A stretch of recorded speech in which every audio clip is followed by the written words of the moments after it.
canshuur ayaan dhahnaa anagu Soomaali haddaan nahay. Horta canshuur xaggee ka timid asalkeeda diinta islaamka marka la yiraahdo. muslimiintii hore nabiga sallallahu alayhi wasallam iyo saxaabadiisa inta ay joogeen dadka wax ma laga qaadi jiray siyaasad looga qaadi jiray. ma bannaan tahay horta sida canshuurta in la qaado mise ma bannaano. intaasan ka jawaabaynaa saddex su'aalood oo aad u muhiim ah waay. dadkuna wax badan ay soo weydiiyaan dad badan marka inay maanta ka jaahil baxaan oo ay meediyahan insha Allah u marto oo ay wada ogaadaan aan rajaynaynaa.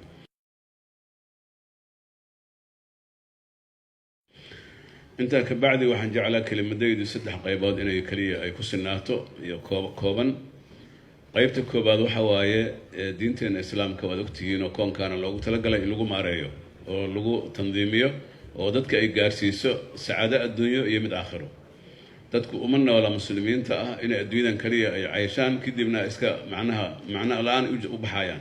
waxay u nool yihiin adduunyadan inay ka dhigtaan beer aakhira ay ku tacbadaan oo ilaahay ugu dhawaadaan oo ilaahay ku jeclaado oo ay dhulka galaan oo qabriga galaan iyagoo ilaahay raalli ka yahay kadib si ay u raaxaystaan oo jannada ilaahay iyo daarul aakhira u helaan. marka maadaama taas hadafka ugu weyn oo yahay waxay isu miisaantay marka wixii masaalix adduunyo ah iyo wixii masaalix aakhira ah. waxay ku dhisan tahay laba shay. mid waxa waaye cibaadatullahi tacaala wamaa khalaqtu ljinna wal insa illa liyacbuduuna ilaahi subxaanahu wa tacaala. midna waa cimaaratul ard dhulka oo la camiro oo horumar laga sameeyo. alla wuxuu yidhi wastacmarakum fiiha huwa ansha'akum min ardi wastacmarakum fiiha. ilaahay dhulka idinka amaamuday inaad camirtaan oo aad wanaag ku camirtaan waa idinka dalbay. waxa lagu camiraya dhulkana waa dowladnimo iyo wadooyin iyo warshado iyo nadaafad iyo waxbarasho iyo caafimaad iyo aqoon iyo dhinac kastaba wax kasta oo horumar ah ayaa lagu camiraya dhulka. hadday sidaas tahay marka waxaan mudan marka runtii in loo mahad celiyo wasaaradda maaliyadda dadaalka weyn ee ay samaysay weliba qaybahaas dakhliga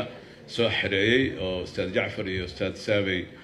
Muxdiin Jurus ay hormoodka ka yihiin iyo madaxda qaranka oo wasiirka iyo wasiir dowlaha wasiir ku-xigeenka oo ku ishraafaya iyo dhammaan qaybaha la shaqeeya iyo qurfa tijaariya iyo wasaaradda ganacsiga iyo dhammaan wasaaradaha ku shaqada runtii dhaqaaluhu waa tiirka ugu weyn ee nolosha ku taagan tahay. ilaahay quraanka wuxuu nagu leeyahay walaa tu'tu sufaha amwaalakum allatii jacala lakum qiyaama. maalkiina ha u dhiibina ama ha siinina sufahada maalkaasoo ah midkaad ku taagantihiin. waxaa lagu taagan yahayba oo dowladnimada iyo nolosha diin adduunyada lagu taagan yahay waa maalka. marka hadday saas tahay marka waxaan rabaa inaan sheego saddex qodob. qodob koowaad waxa waaye canshuur ayaan dhahnaa anagu Soomaali haddaan nahay. horta canshuur xaggee ka timid asalkeeda diinta islaamka marka la yiraahdo. dad badan ayaan rajaynaa maanta inay meeshan ka faa'iidaan kelimadaas jawaabteeda. tan labaadna muslimiintii hore nabiga sallallahu alayhi wasallam iyo saxaabadiisa inta ay joogeen dadka wax ma laga qaadi jiray siyaasad looga qaadi jiray. tan saddexaad ma bannaan tahay horta sida canshuurta in la qaado mise ma bannaano. intaasan ka jawaabaynaa saddex su'aalood oo aad u muhiim ah waay. dadkuna wax badan ay soo weydiiyaan dad badan marka inay maanta ka jaahil baxaan oo ay meediyahan insha Allah u marto oo ay wada ogaadaan aan rajaynaynaa. maadaama dhaqaalo asaasi uu yahay nolosha uu ku taagan yahay sida aan sheegnay nabiga sallallahu alayhi wasallam inta uu noolaa iyo sida Abubakar as-Siddiq waxaa si dhab ah loo fuliyay rukniga islaamka ee maaliga ah ee dhaqaalaha ku tacalluqay ee zakada. isaga si rasmi ah loo fuliyay waa la aasaasay waa la soo aruuriyay. zakada maalka markii laga soo qaado qaybaha ay khusayso oo dhan hadday tahay ganacsiga guud iyo badeecadaha isdhaafaya iyo hadday tahay dahabka iyo dirhamka ama lacag oo dhan noocay rabta haata iyo hadday tahay xoolaha daaqaya iyo hadday tahay beeraha wax ka soo baxaya iyo hadday tahay wax la yiraahdo rikaaska ama macaadinta dhulka laga soo baxo waxaasoo dhan shareecadu jaangooyo u samaysay. dowladda ayaana laga doonaya islaamku inay qaado. dad sideeda ayaa loogu talagalaa in la siiyo dhaqaalahaasna khadnad dowladda ee weliba baytul maal muslimiin oo hadda wasaaradaha maaliyaduhu ay u joogaan dowladda islaamka in lagu xireeyo. taasu waa qaybta koobaad waayo. Sayyid Umar radiyallahu anhu xilligiisii markii dowladda islaamka ay aad u fiday oo saddexdii gobol ugu waaweynaayo hadda dowladda islaamka meelaha ugu waaweyn kamid ah ay gacanta islaamka soo gashay sidii Masar iyo Shaam dhulka la yiraahdo Suuriya iyo Lebanon iyo Falastiin iyo Baytul Maqdis kulli isku jira Shaam la yiraahdo iyo Ciraaq dhulka la yiraahdo iyo Iiraan oo isla socda. intaasba waxay gacanta soo galeen Sayyid Umar qabtay radiyallahu anhu. markuu soo xireeyay oo dadka ay soo galeen wuxuu ku daray laba dhaqaale oo muhiim ah ayuu ku soo beeriyay asaguna oo saxaabadu isku raaceen kulligood in la qaadi karo oo xilliga nabiga sida Abubakar nabiga sallallahu alayhi wasallam sida Abubakar aan jirin. labadaasna waxay yihiin waxa la yiraahdo cushuur oo anagu hadda eragaas aan taxriifinay al-cushuur waa canshuurta meeshan ka keenay al-cushuur iyo al-kharaaj waxa la yiraahdo. canshuur marka ama cushuur maxaa la yiraahdaa. cushuurka asalkeeda waxay ka timid rubcu al-cushr نصف العشر العشر وحواي حول لقاضي 8 دولار هل دولار لقاضي وين عشر ليرة عشر وحواي 8 شيء لو قبيه لو كم دواي عشر مركب عشر كاس وحكومة أحكامته مركز سيد عمر وحوي جديي ما لها مداخش بدأ يبرق على سوق الدولة الإسلام كا سيد العراق بدن أيام مركز ساراي الشام oo iyaduna maaragtay baxrul badan Mediterranean ay saaran tahay iyo dhinacaan badda cas oo iyaduna Yemen iyo Xabashi dhulka xataa anigu aan deganna dhulkan dhammaan xuduudaha badaha iyo xuduudaha barigaba lacag ayaa la saaray ganacsiga isdhaafaya oo waliba saddex qaybood iska leeyihiin muslimiinta iyo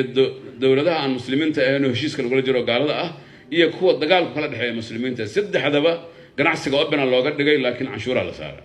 marka canshuurtaas la saaray waxa magaceeda la yiraahdo al-ushur ushurkaasna anagu markaan ta taxriifnaan canshuur dhahnay laakiin halkaas horto ka yimid ushurkaas marka waxa waaye in laga qaado boqolkiiba 2.5 ama ushurkii rubciisa dadka muslimiinta ah dadka aan muslimiinta ahayn laftooda dabcan zakadii la waafajiyay ayagana waxa laga qaadaya wax la rubc nisf al-ushur kuwa xataa dagaalka kala dhaxeeyo islaamku ganacsiga iyo dagaalka waa kala duwan shaqo isku male dawladda la dirsanta xataa ganacsigeeda lama joojiyo wala xal loo dhoofiyaa waan laga soo dhoofsadaa oo la canshuuraya cushur ayaa laga qaadaya cushurkuna asalka halkaas uu ka yimid waxa kharaajkana waxa la yiraahdaa dhulkii weynaaye Ciraaq iyo Shaam iyo dhulka Iiraan dhulka maanta loo yaqaan Furs dhihi jiray oo dhul aad u barwaaqa markii la qabtay dhul beereedkii faraha badnaayo ku yiilowyaashii Furaad iyo Dijla iyo kul ay maraayeen waxa laga sameeynaya marka Sayyid Umar iyo saxaabadu waxay isku raaceen dadku inay dhulkooda beertaan dadkii iska lahay milkiyadooda dhulka aan la lahayn oo dawladdu marka ay leedahay caamkaana in dadka ganacsatada loo qaybiyo iyo saxaabadii si ay u beeraan waxa ka soo baxana lacag la yiraahdo kharaaj in laga qaado oo joogto ah oo dawladda khadnadeeda ku soo xiroonaysa kharaaj la yiraahdo marka labadaas nooc oo kamida Sayyid Umar ayaa ogaa radiyallahu anhu ayaduna culimadu waa isku raacsiin inay banaantahay in la qaado waxa dekadaha iyo meelaha laga soo galo dalka laga baxayo ka imaanaya ama muslim ha ahaado ama gaal ha ahaado iyo wixii dhulka laga beeray ee ka soo baxayo oo kharaaj la yiraahdo oo la saaray waxa soo heray zakada annaha canshuurta ama daraa'ibta waxa la yiraahdo ee la saaro suuqyada iyo maxaan ku yiraahdaa ganacsiga guud ee dakhliga ee hadda canshuurta bariga aan u naqaan anagu taas iyada ma banaanta ma sama banaana culimadu shuruud ay ku xireen waxay yiraahdeen laba nooc hadii loo qaadayo ma banaana laakiin hadii mid loo qaadayo waa banaanta daruur ahaan ay u banaanta maanta markii in si fiican loo fahmaan rabaa hadii taa dawladdaas dawlad qaniya oo dhaqaalo haysata oo madaakhil sidii batrool xoog badan iyo gaas dabiici ah leedahay marka baahideeda iyo dakhligeeda waxa badan dakhligeeda ay leedahay iyadoo ayaa baahideeda ka badan uma banaana inay qaado dadka waxba laga qaadi maayo masaakiinta suuqooda ka shaqaysanayaan wal xal ugu sidara waliba mar haddii dawladdu ay tahay dawlad qaniya sida wadamada hadda khaliijka oo kaleeto iyo wadamada lamida lacagay basiisiyeen dadka iyaga lacag soo qaybiyaba markaas ma banaanaanayso waxay kale aysan banaanaanayn haddii aan dadka lagu celinayn oo aysan khadamaadka yani dadka taabanaysa baahiyada aan dib loogu celinayn ee ay iska qaadanayaan sidii waxa la jira almukuus maksiga canshuurihii boqortooyooyinka Roomanka iyo qaadan jireen iyo kuwa Carbeed iyo dadka xoolaha inta laga qaato la iska isticmaalayo kaliya oo qoysaska boqortooyinka iska qaataan maksiga la yiraahdaa iyaduna xaraan way waliba kabiira way in la qaato muharram way taasna lama ogola marka labadaas nooc oo kamida daraa'ibta ama canshuuruhu ma banaana maxaa banaan marka waxa banaan hadii dawladdu ay baahan tahay sida hadda Soomaaliya kaleeto oo aysan dakhli ku filan aysan lahayn dhaqaalaha laga soo qaaday dadkana uu yahay dhaqaale iyo siran shuruudu leeyahay oo aan dadka la mooragidinayn oo wax macquul laga qaadayo dadka aan noloshooda yani saameeyeen laguna celinayo khadamaadka ummadda lagu celinayo jidadkooda iyo caafimaadkooda iyo waxbarashadooda iyo jaamacadooda iyo amnigooda iyo ciidamada mushaharaadkooda lagu bixinayo oo dib mujtamac loogu celinayo waa banaantahay biittifaaq muslimiintu isku raacsantaa maxaa yeelay baahidaas keentay maadaama baahidu ay keentay xukaamta muslimiinta waxay xaq u leeyihiin inay arintaas ay ayadoo shuruud iyo dawaabid iyo dad aqoon in loo xisaarayo waliba in dad culimo ay ku jiraan oo ka ilaalinaya dadka wixii diinta aysan ogolaan wax ugu kala sheegaayo waa in dad khubaro dhaqaalaha soo bartay ay ku jiraan waa in dad daacad ay yihiin waa in la soo xiray dhaqaalahaas dhammaan suuqyada iyo ganacsiga iyo xataa caqaaraadka waxa la yiraahdo oo guryaha dheedheer oo lagu ganacsado iyo dhammaantoodna iyo gaadiidka wax ka soo dakhli ka soo bixi galaysa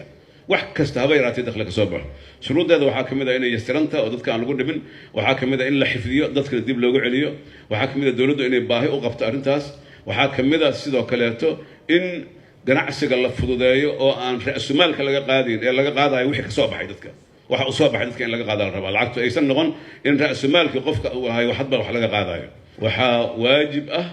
in si dowladnimadii loo gardaadiyo oo dadku u noolaadaan oo amni loo helo oo ciidan loo helo oo horumar loo helo oo wadooyin waxbarasho jaamacado iyo caafimaad loo helo in dadka dhaqaalaha laga qaado marka sidii zakadii nabigu u sheegay sallallahu alayhi wasallam tu'khadu min aghniyahim wa turaddu ala fuqaraa'ihim zakada marka dawaada xoolaha laga qaadaa dadkan lagu celiyaa laakiin tan ummadda laga qaadaya ummaddan lagu celinaya dowladdan oo xilsaaran marka intaasna waa inaan kusoo gabagabeeyo waxaan rabaa inaan ku sii daro runtii wasaaradda maaliyadda mar kaleeto ayaan u hambalyaynaynaa waxqabadkeeda annagoo culimmada haddaan nahana iyo gobolka banaadirba runtii aad aan maqsuud uga nahay maxaa yeelay isbedelada hadda dowladihii iyo weliba khaasan dowladda hadda jirtay madaxweyne maxamed abdullaahi iyo ra-iisul wasaarihiisa xasan cali khayre runtii nin active ah iyo madaxweynihiisaba iyo wasiir bayle iyo wasiirada wasiir qalooco iyo wasiir maxayir iyo dhammaan jacfar iyo saabay iyo ragga la shaqeeyo o dhan iyo xisaabiyaha guud iyo maraafiqdoo dhan iyo bangiga dhexe dhammaan wasaaraddan hal qof oo laga tigi karaba kuma jirto kulligood waa hal doore waxa weeye aad baan horta ugu mahad celinaynaa waxaana rajaynaynaa in la garab siiyo shacabka soomaaliyeedna waxaan ugu jeerayaa ganacsatada qurfa tijaariyana waa fadhidaa ganacsataduna mar walba wasaaraday waa inaad ogaato waxay ku jiraan culimmadu shardi bay ka dhigayaan meesha maqaadiirta wax laga qaadayo lagu dejinaayo iyo dadka sida looga qaadayo inay ra'yi ku yeeshaan ganacsatadu shardi waayo laannahu duruufaha iyaga ayaa ka warqaba xataa dadka qaarkan wax qaban karin kuwa wax qaban karaan sida wax ugu soo baxaan sida wax ugu soo bixin waxaas la tixgelinaya maxay la asal shariicadu waxay u dhisan tahay naxariis ay ku dhisan tahay iyo silmi waxa kaleeto oo mudan iyadana in la ishaadeeyo ama aad looga mahad celiyo loona ammaano dadaalka weyn oo hadda ra-iisul wasaaraha iyo wasaaraddan ay ka gashay in deymanka dalka laga cafiyo oo hadda meel gabagabaa maraayo waa arrin lagu farxo waayo deyn wax ka darna ma jiraan waa hamun fi leyli wa dullun fi nahaar ay yidhahdeen culimmadu habeenkina waa murug maalintiina waa dulli marka magac iyo sharaf ma yeelan kartid marka dawlad deyn qabta aad tahay walidaalika nabigu sallallahu alayhi wasallam dawladda islaamka intuusan bilaabin yagleelinba deyntii jaahiliga oo dhan buu riday oo yiri dadka lagu lahayo horta laga rido adeerkiisa Cabbaas oo ka bilaabo deynka ugu badan lahay dadku lahay maadaama maalqabeen uu ahaa marka in deyntaas loo dadaal galay in la rido si dalkan uu noqdo dal la aamini karo la maal gashan karo in adduunyadu ku aamintay ku maal gashatana quraanka Ilaahay noogu sheegay oo yaatiha rizquha ragadan min kulli makan Ilaahay subhanahu wa ta'ala يعني مقالده مركي آمن تهاي نظام دق له تهاي ودلكاس الآمن كره الدون كودما رزقه إيمانيا رغدا من كل مكان مركي تاسان الدوري ندل كانوا نقضوا ودل غنية وبرواقة بدن له وحنا رونا دولده مستقبلك إن أنت بدرال صاصر تو غاز طبيعي صاصر تو برواقة نقطة غني نقطة عن شورها ماشي كقادن له إيده أيدت كالعقو قرطة بكل جو أو يمال جلس مساكين تهرك السعودي جوكت يور شذو لسته أو أيده أي نقطة مصدر كالعقد غيبية وصلى الله على سيدنا ونبينا محمد وعلى آله وصحبه أجمعين